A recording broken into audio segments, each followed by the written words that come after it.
Hello students. आज की class start करने से पहले मैं ब्रीफ में ये बताना चाहूँगी कि हमने लास्ट 2 क्लासेस में क्या पढ़ा।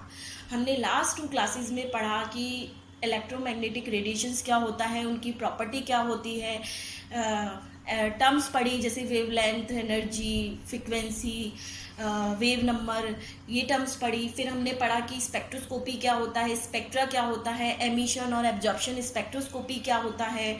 फिर हमने यूवी विजिबल स्पेक्ट्रोस्कोपी का ब्रीफ इंट्रोडक्शन पढ़ा कि यूवी विजिबल स्पेक्ट्रोस्कोपी की रेंज क्या होती है, उसमें हम क्या स्टडी करते हैं।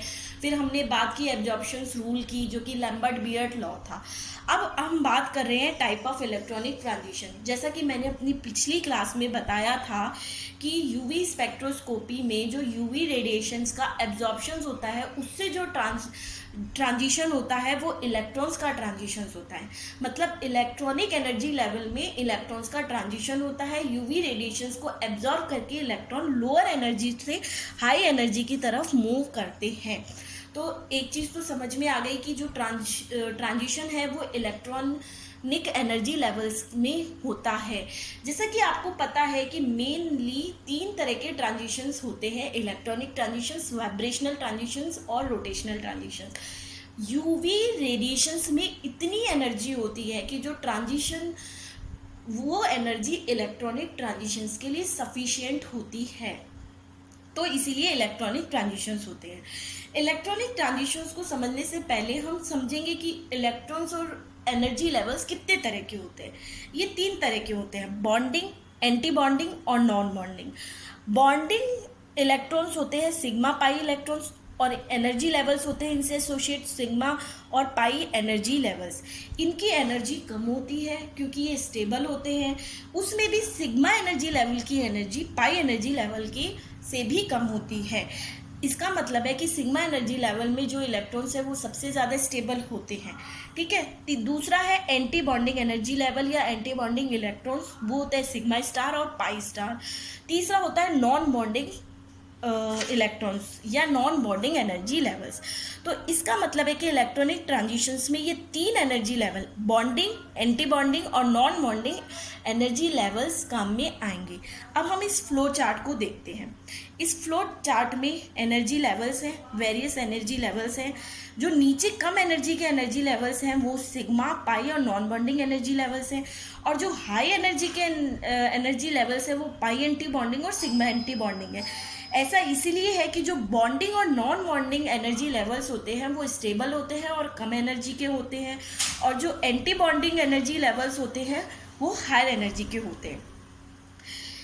ये होता है कि जब है ना इलेक्ट्रॉन्स को कोई एनर्जी नहीं दी जाती है तो वो लो एनर्जी लेवल्स में रहते हैं। तो अगर कोई एनर्जी नहीं दी, अवेलेबल नहीं है, तो इलेक्ट्रॉन कहाँ पे होंगे? सिग्मा या पाई बॉन्डिंग एनर्जी लेवल्स में या नॉन बॉन्डिंग एनर्जी लेवल्स में। तो जो ट्रांजिशन ओरिजिनेट होगा वो इन एनर्जी लेवल से हायर एनर्जी की तरफ होगा। रेडिएशन इन एनर्जी लेवल में इलेक्ट्रॉन्स रेडिएशन एब्जॉर्ब करेंगे और हायर एनर्जी लेवल में जाएंगे। अब इस फ्लो चार्ट में कितने तरह के ट्रांजिशंस पॉसिबल हैं वो हम देखते हैं। एक तो है sigma to sigma star transition, N to sigma star transition, और pi to pi star transition, और N to pi star transition. तो हम मोटे तौर पे 4 तरह के ट्रांजिशन देख सकते हैं। Sigma to sigma star transition, ये सिग्मा हो गया और इसका एंटी बॉन्डिंग हो गया सिग्मा स्टार, तो एक तो ट्रांजिशन ये हो गया। फिर N to sigma star, N ये नॉन बॉन्डिंग एनर्जी लेवल हो गया, यहाँ से इलेक्ट्रॉन कहाँ जाएंगे? सिग्मा स्टार में। फिर पाई बॉन्डिंग एनर्जी लेवल से इलेक्ट्रॉन जाएंगे पाई एंटी बॉन्डिंग में, और एन से इलेक्ट्रॉन जाएंगे पाई एंटी बॉन्डिंग में। तो ये 4 तरह के इलेक्ट्रॉनिक ट्रांजिशंस यूवी स्पेक्ट्रोस्कोपी में ऑब्जर्व हो सकते हैं। और इन 4 ट्रांजिशन का जो एनर्जी ऑर्डर है, रिक्वायर्ड अमाउंट ऑफ एनर्जी, वो इस तरह है कि जो sigma to sigma star transition के लिए सबसे ज़्यादा एनर्जी चाहिए, वही N to pi star transition के लिए सबसे कम एनर्जी की आवश्यकता होगी। तो एनर्जी, किस एनर्जी का एब्जॉर्प्शन होगा वो इस पे डिपेंड करता है कि ट्रांजिशन कौन सा हो रहा है। टाइप ऑफ ट्रांजिशन को पढ़ने के बाद हम इन ट्रांजिशंस को डिटेल में लेंगे कि किस तरह के कंपाउंड्स में किस तरह का ट्रांजिशन पाया जाता है। Sigma to sigma star transition, saturated hydrocarbon जिनमें कि सिग्मा बॉन्ड ही पाया जाता है, उनमें sigma to sigma star transition पाया जाता है। हमने पहले भी डिस्कस किया है कि इसके लिए सबसे ज़्यादा एनर्जी की ज़रूरत होती है। जनरली ये ट्रांजिशन वैक्यूम यूवी रीजन में ऑब्जर्व होते हैं। यूवी स्पेक्ट्रोस्कोपी में हमने ये डिस्कस किया था कि वैक्यूम यूवी रीजन क्या होता है। 200 नैनोमीटर के नीचे का रीजन वैक्यूम यूवी रीजन होता है, और साथ ही हमने ये बात की थी कि इस रीजन में अगर कोई एब्जॉर्प्शन होता है तो इंस्ट्रूमेंट उसको नहीं डिटेक्ट कर पाता है। ठीक है, तो ये जो ट्रांजिशन है वो यूवी स्पेक्ट्रोस्कोपी में किसी भी मॉलिक्यूल के बारे में स्ट्रक्चरल इंफॉर्मेशन देने में कोई काम नहीं आता है, क्योंकि जो जनरली यूवी इंस्ट्रूमेंट्स हैं वो इस रीजन के ट्रांजिशन को नहीं डिटेक्ट कर पाते हैं। फॉर एग्जाम्पल अगर हम बात करें तो हेक्सेन और साइक्लोहेक्सेन में इस sigma to sigma star transition पाया जाता है। हम बात करेंगे कि स्पेक्ट्रोस्कोपी में जब हम किसी कंपाउंड का स्पेक्ट्रा लेते हैं तो हमें उस कंपाउंड को किसी सॉल्वेंट में डालना होता है। तो जो सॉल्वेंट जनरली यूवी स्पेक्ट्रोस्कोपी में यूज़ किए जाते हैं वो sigma to sigma star transition show करते हैं, क्योंकि यूवी इंस्ट्रूमेंट इस रीजन के ट्रांजिशन को डिटेक्ट नहीं कर पाता है, तो सॉल्वेंट का अपना कोई एब्जॉर्प्शन नहीं शो हो पाता है और कोई इंटरफेरेंस नहीं होती है। इसीलिए हेक्सेन और साइक्लोहेक्सेन जिसमें कि sigma to sigma star transition पाया जाता है एज अ सॉल्वेंट काम में लेते हैं। ठीक है, चौथा पॉइंट है कि एब्जॉर्प्शन नॉर्मल अल्ट्रावायलेट रीजन में एब्जॉर्प्शन शो नहीं करता है, जो कि मैं ऑलरेडी डिस्कस कर चुकी हूँ। अब आता है दूसरा transition, pi to pi star transition. किसमें पाया जाता है? जिनमें कि सिग्मा और पाई इलेक्ट्रॉन्स दोनों पाए जाते हैं उनमें पाई टू पाई स्टार ट्रांजिशन पाया जाता है। For example alkenes, alkynes, carbonyls, cyanides. ये इनका जो रीजन होता है एब्जॉर्प्शन का वो जनरली 200 से 300 नैनोमीटर रेंज होता है। ये मैंने पहले भी बताया था कि इसके लिए जो एनर्जी चाहिए वो sigma to sigma star transition से थोड़ी सी कम एनर्जी चाहिए। इसका मतलब ये है कि पाई टू पाई स्टार ट्रांजिशन की जो वेवलेंथ होगी एब्जॉर्प्शन की वो इससे ज़्यादा होगी sigma to sigma star transition से। अब पाई बॉन्ड एलिफेटिक कंपाउंड्स में भी हो सकता है, एरोमेटिक कंपाउंड्स में भी हो सकता है। अगर एलिफेटिक कंपाउंड्स में पाई टू पाई स्टार ट्रांजिशन पाया जाता है तो उससे जो हमें बैंड मिलते हैं उन्हें हम के बैंड कहते हैं, और एरोमेटिक कंपाउंड्स में अगर पाई टू पाई स्टार ट्रांजिशन पाया जाता है उससे जो बैंड मिलते हैं उन्हें हम ई बैंड कहते हैं। तो ये हमने एलिफेटिक और एरोमेटिक के बेस पे कैटेगराइज कर लिया है, के बैंड और ई बैंड, ये आप ध्यान रखेंगे। ठीक है, तीसरा ट्रांजिशन है N to pi star transition. N to pi star transition generally उनमें पाया जाता है जिनमें अनसैचुरेटेड हेट्रो एटम होता है और लॉन पेयर होता है। मतलब एन क्या होता है? नॉन बॉन्डिंग एनर्जी लेवल्स वे होते हैं जिनमें नॉन बॉन्डिंग इलेक्ट्रॉन्स पाए जाते हैं। Non bonding electrons generally lone pairs होते हैं। तो वो कंपाउंड जिसमें हेट्रो एटम पे लॉन पेयर प्रेजेंट होता है उनमें N to pi star transition पाया जाता है। चूँकि N to pi star transition के लिए हमें पाई बॉन्ड भी चाहिए तो कंपाउंड क्या होना चाहिए? Unsaturated. For example carbonyl compounds. Carbonyl compounds में ऑक्सीजन जो कि एक हेट्रो एटम है उस पर 2 लॉन पेयर प्रेजेंट रहते हैं।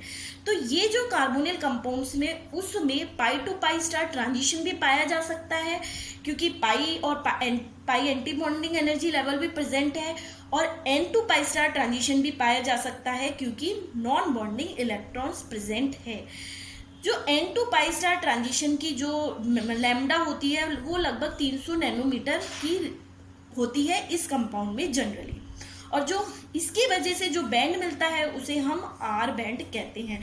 तो यहाँ ए समझने की बात ये है कि एक कंपाउंड में एक से ज़्यादा तरह के इलेक्ट्रॉनिक ट्रांजिशन पाए जा सकते हैं। फॉर एग्जांपल इस कंपाउंड्स में अगर हम देखें इस कंपाउंड में तो इसमें सिग्मा टू सिग्मा स्टार भी पाया जा सकता है क्योंकि इसमें सिग्मा बॉन्ड भी है। Pi to pi star transition भी पाया जा सकता है क्योंकि पाई बॉन्ड है।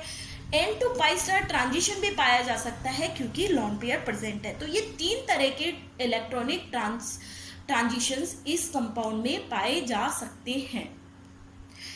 अब चौथा जो टाइप है ट्रांजिशन का वो है N to sigma star transition.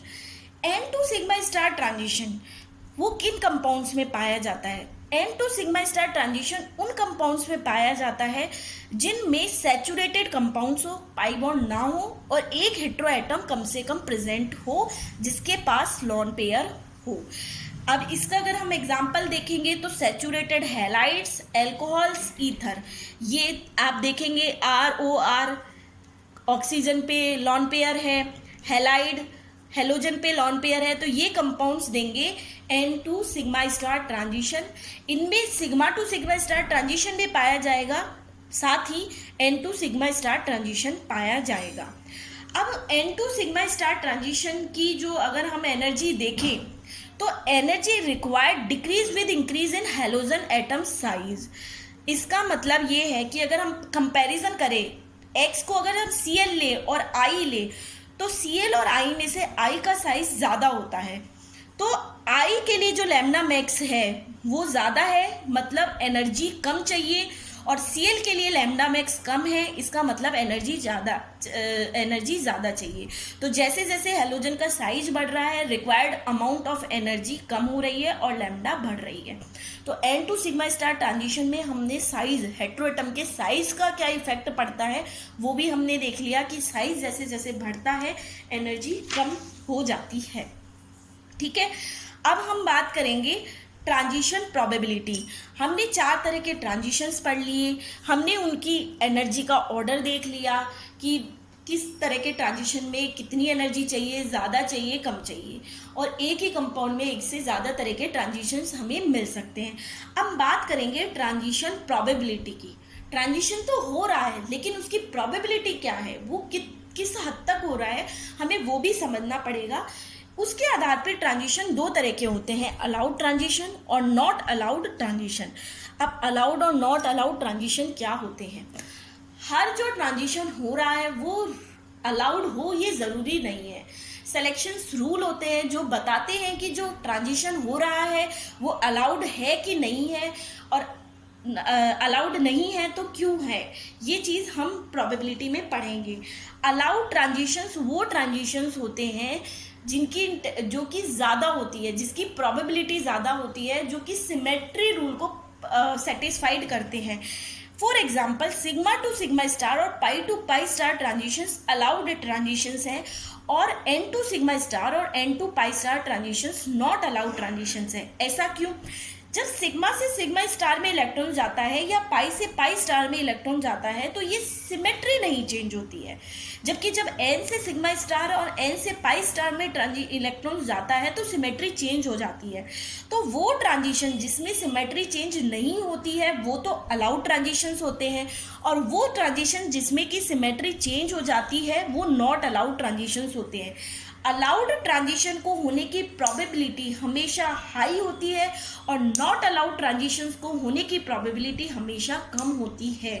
तो सिलेक्शन रूल के आधार पे हम ये बता सकते हैं कि अलाउड कौन सा है, नॉट अलाउड कौन सा है। अलाउड है तो उसकी प्रोबेबिलिटी ज़्यादा होगी और नॉट अलाउड है तो उसकी प्रोबेबिलिटी कम होगी।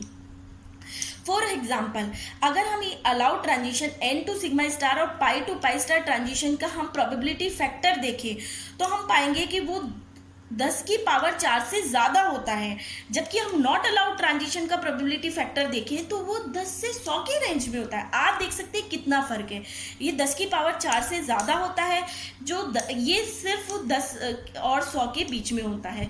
तो ज़्यादा सिग्निफिकेंट ट्रांजिशन हो गए अलाउड ट्रांजिशन, क्योंकि इनकी प्रोबेबिलिटी हाई होती है ट्रांजिशन की, तो इसीलिए इनको डिटेक्ट करना आसान होता है। ठीक है, तो आपने ट्रांजिशन प्रोबेबिलिटी पढ़ ली, आपको समझ में आ गया कि हर ट्रांजिशन अलाउड ट्रांजिशन नहीं होता है, कोई अलाउड होता है, कौन नॉन अलाउड होता है, और सिमेट्री के आधार पे भी आपने समझ लिया कि कैसे अलाउड है और कैसे नॉट अलाउड है। ठीक है, अब ट्रांजिशन जो है वो किस वेवलेंथ पे हो रहा है, वो वेवलेंथ डिपेंड करती है कंजुगेशन पे। हमने देखा कि किसी कंपाउंड में लैम्डा मैक्स आ रहा है आपका, लेकिन अगर हम कंजुगेशन को कम या ज़्यादा कर देते हैं उसी कंपाउंड में कुछ ग्रुप को ऐड करके या रिमूव करके, तो उस ग्रुप का जो लैम्डा मैक्स है जिस पे मैक्सिमम एब्जॉर्प्शन दिखा रहा है वो चेंज हो जाता है। ऐसा इसीलिए होता है कि लैम्डा मैक्स को जो प्रभावित करता है वो है कंजुगेशन। और मैंने स्टार्टिंग में बात की थी कि यूवी स्पेक्ट्रोस्कोपी से हम बेसिकली किसकी स्टडी करते हैं, कंजुगेशन की। क्यों? क्योंकि लैम्डा मैक्स कंजुगेशन से इफेक्ट होता है। तो कंजुगेशन में क्या कमी क्या वृद्धि हुई, उससे हम लैम्डा मैक्स का पता लगा सकते हैं। अब हम समझते हैं कि कंजुगेशन किस तरह से प्रभावित करता है लैम्डा मैक्स को। हम इसको एक सिंपल एग्जाम्पल से समझेंगे, एथिलीन के सिंपल एग्जाम्पल से। एथिलीन में 2 पाई इलेक्ट्रॉन्स होते हैं। हम एथिलीन का पाई टू पाई स्टार ट्रांजिशन लेंगे। Sigma to sigma star transition की हम स्टडी नहीं करते हैं, ठीक है। अब हम जब इसमें बात करते हैं तो एथिलीन इथाइलिन मॉलिक्यूल में 2 पाई इलेक्ट्रॉन्स होते हैं। जैसा कि मैंने आपको बताया था कि हमेशा इलेक्ट्रॉन लो एनर्जी लेवल में जाना प्रेफर करते हैं। इथाइलिन मॉलिक्यूल में होमो और लूमो, मैंने आपको पहले भी बताया था कि जो इलेक्ट्रॉन्स होते हैं वो लोअर एनर्जी लेवल में रहना पसंद करते हैं। तो इसके 2 मॉलिक्यूलर एनर्जी लेवल होंगे, pi bonding molecular energy level और pi anti bonding molecular energy level. चूंकि पाई की एनर्जी कम होती है पाई एंटी बॉन्डिंग से, तो दोनों इलेक्ट्रॉन चले जाएंगे पाई बॉन्डिंग मॉलिक्यूलर एनर्जी लेवल में। चूंकि ये हाईएस्ट ऑक्यूपाइड मॉलिक्यूलर ऑर्बिटल है, इसे हम कहेंगे होमो। ध्यान रहे, वो एनर्जी लेवल, वो हाईएस्ट मॉलिक्यूलर एनर्जी लेवल जो कि ऑक्यूपाइड होता है, उसे हम कहते हैं होमो, हाईएस्ट ऑक्यूपाइड मॉलिक्यूलर ऑर्बिटल। पाई एंटी बॉन्डिंग पाई से जस्ट ऊपर आता है, इसमें इलेक्ट्रॉन्स नहीं है, तो इसे हम कहेंगे lowest unoccupied molecular orbital. Unoccupied है, इसमें इलेक्ट्रॉन्स नहीं है और ये सबसे लोएस्ट मॉलिक्यूलर एनर्जी लेवल है जो कि खाली है। तो जो ट्रांजिशन होगा वो pi to pi star transition होगा, उसे हम कह सकते हैं होमो और लूमो में transition. Electrons UV radiation absorb करेंगे और होमो से कहाँ जाएंगे, लूमो में। इसे हम कहेंगे पाई टू पाई स्टार ट्रांजिशन। और इसकी जो वेवलेंथ आती है इथाइलिन मॉलिक्यूल में वो आती है लैम्डा मैक्स 165 नैनोमीटर पे, ठीक है। अब हम इस इथाइलिन मॉलिक्यूल के एक एच को दूसरे एक इस कंजुगेटेड सिस्टम से एक्सटेंड करते हैं। मतलब हमने इसका एक पाई बॉन्ड ऐड करके इसका कंजुगेशन एक्सटेंड कर दिया और ये हो गया 1,3-ब्यूटाडाइन। मतलब अगर हम एक पाई बॉन्ड और ऐड कर देते हैं तो हमें इथाइलिन मॉलिक्यूल से 1,3-ब्यूटाडाइन मिलता है। 1,3-ब्यूटाडाइन में 2 पाई बॉन्ड्स होते हैं, तो 2 पाई बॉन्डिंग मॉलिक्यूलर एनर्जी लेवल होंगे और 2 anti bonding molecular energy level होंगे। जब हम इसका एनर्जी चार्ट बनाते हैं तो वो इस तरह से बनेगा, पाई 1 पाई 2 जो कि बॉन्डिंग मॉलिक्यूलर एनर्जी लेवल है और पाई 3 पाई 4 जो कि anti bonding molecular energy level है। इसमें 4 पाई बॉन्ड्स होते हैं, 4 पाई इलेक्ट्रॉन्स होते हैं, तो वो 2 इधर और 2 इधर भर जाएंगे। इसका 1,3-ब्यूटाडाइन का जो होमो है वो ये है और जो लूमो है वो ये है। अब आप देखेंगे इसमें और इसमें कंपैरिजन करो, यहाँ से और यहाँ आने पर हम देखेंगे कि होमो और लूमो के बीच का एनर्जी गैप कम हो गया। और मैंने आपको बताया था कि जो वेवलेंथ होती है वो एनर्जी के इन्वर्सली प्रोपोर्शनल होती है। अगर होमो और लूमो के बीच का एनर्जी गैप कम हुआ है, इसका मतलब है कि लैम्डा मैक्स एब्जॉर्प्शन का बढ़ जाएगा। इसी तरह अगर हम हेक्साट्राइन पे जाते हैं तो हम देखते हैं कि यहाँ पे होमो और लूमो के बीच का एनर्जी गैप 1,3-ब्यूटाडाइन से भी कम हो गया, तो इसका मतलब है यहाँ लैम्डा मैक्स और ज़्यादा हो जाएगी। तो इथाइलिन मॉलिक्यूल में एब्जॉर्प्शन की जो लैम्डा मैक्स 165 नैनोमीटर थी वो 1,3-ब्यूटाडाइन में 217 नैनोमीटर हो गई और हेक्साट्राइन में 253 नैनोमीटर हो गई। इससे एक बात क्लियर होती है कि जैसे जैसे कंजुगेशन बढ़ता है, नंबर ऑफ पाई बॉन्ड्स बढ़ते हैं, वैसे वैसे होमो और लूमो जिन एनर्जी लेवल के बीच में इलेक्ट्रॉन का ट्रांजिशन होना है उनके बीच में एनर्जी गैप कम होता है और लैम्डा मैक्स बढ़ जाती है। और ये लैम्डा मैक्स अगर बढ़ते बढ़ते विजिबल रीजन में आ जाएगी तो हमें कंपाउंड कलरफुल दिखाई देगा। फॉर एग्जांपल कैरोटीन, कैरोटीन लाल रंग का होता है क्योंकि उसमें नंबर ऑफ पाई बॉन्ड्स इतने होते हैं कि जो एब्जॉर्प्शन है, जो लैम्डा मैक्स है, वो विजिबल रीजन में आती है। तो जितने भी कलर्ड कंपाउंड्स होते हैं अगर हम उनका यूवी विजिबल स्पेक्ट्रा लेंगे तो उनमें एब्जॉर्प्शन विजिबल रीजन में आता है। तो ऐसे कंपाउंड्स की स्टडी करने में यूवी स्पेक्ट्रोस्कोपी काफ़ी यूजफुल होती है। तो ये समझ में आया कि कंजुगेशन से किस तरह से लैम्डा मैक्स बढ़ रहा है। जितने नंबर ऑफ पाई बॉन्ड्स बढ़ेंगे आपका लैम्डा मैक्स उतना ज़्यादा बढ़ता जाएगा और रिक्वायर्ड अमाउंट ऑफ एनर्जी कम होती जाएगी। तो आज की क्लास में हमने इलेक्ट्रॉनिक ट्रांजिशंस को डिटेल में पढ़ा। मैं इसको एक बार समराइज कर देती हूँ। 4 तरह के ट्रांजिशंस थे, sigma to sigma star, pi to pi star, N to sigma star, N to pi star. Transition को 2 कैटेगरी में डिवाइड किया, अलाउड और नॉट अलाउड। जिनमें सिमेट्री चेंज नहीं हो रही है वो अलाउड है, जिनमें सिमेट्री चेंज हो रही है वो नॉट अलाउड है। ट्रांजिशंस को हमने एनर्जी के ऑर्डर में भी रखा, जहाँ सिग्मा टू सिग्मा स्टार में सबसे ज़्यादा एनर्जी चाहिए, एन टू सिग्मा स्टार में सबसे कम एनर्जी चाहिए। हमने ये भी देखा कि एक कंपाउंड में एक से ज़्यादा तरह के ट्रांजिशंस पाए जा सकते हैं। फॉर एग्जाम्पल कार्बोनिल कंपाउंड्स हैं, इनमें सिग्मा बॉन्ड भी है, पाई बॉन्ड भी है और नॉन बॉन्डिंग इलेक्ट्रॉन्स भी हैं। तो इनमें अगर हम देखें तो इनमें चारों तरह के ट्रांजिशंस पाए जा सकते हैं। लेकिन कौन से ट्रांजिशंस सिग्निफिकेंट होते हैं और किनकी हम अगर यूवी स्पेक्ट्रोस्कोपी में स्टडी करते हैं तो हम देखेंगे कि sigma to sigma star transitions को यूवी स्पेक्ट्रोस्कोपी में नहीं अध्ययन किया जाता। मेन जो ट्रांजिशंस हम पढ़ते हैं वो pi to pi star transitions और N to pi star transitions होते हैं। फिर हमने देखा कि कंजुगेशन से किस तरह से लैम्डा मैक्स चेंज होती है, कंजुगेशन कैसे लैम्डा मैक्स को बढ़ा देता है और जो एब्जॉर्प्शन है उसको विजिबल रीजन की तरफ शिफ्ट कर देता है। तो आज की क्लास में हमने ये पॉइंट्स पढ़े हैं। अब नेक्स्ट क्लास में हम ऑक्सोक्रोम्स, क्रोमोफोर्स आदि टॉपिक्स लेंगे। आज की क्लास के लिए इतना ही है। Thank you so much.